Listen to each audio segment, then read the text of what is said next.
Reaction po sa sinabi ni Senator Lacson na dapat nang sibakin bilang spokesperson ng NTF-ELCAC si Lieutenant General Antonio Parladi Jr. sa red tagging nito sa community pantry organizer sa halip na bigyan lang ito ng gag order.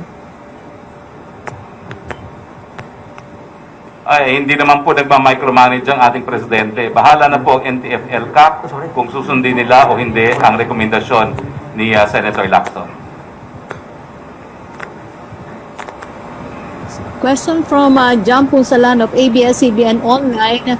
Would you be able to confirm a report that the Philippines missed its chance to buy 200 ICU beds in October and that this reportedly caused a shouting session during a recent cabinet meeting?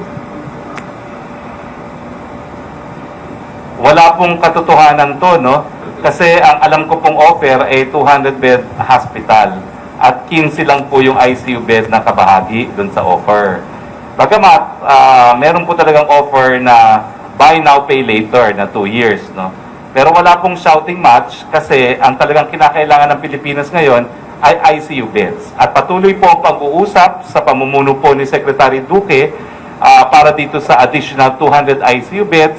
And the same proponent po na Osen Company is involved, no? At inaasahan po na itong kumpanyang ito ay magbibigay ng kanilang proposal itong linggong ito dahil na-identify na po kung saan ilalagay yung additional 200 ICU beds. Wala pong sigawan na nangyari. Hindi po nangyayari yung ganon, no? Dahil nga po, hindi siya na-consider dahil it's for a 200-bed hospital na 15 lang po ang ICU at pangangailangan natin ay ICU beds.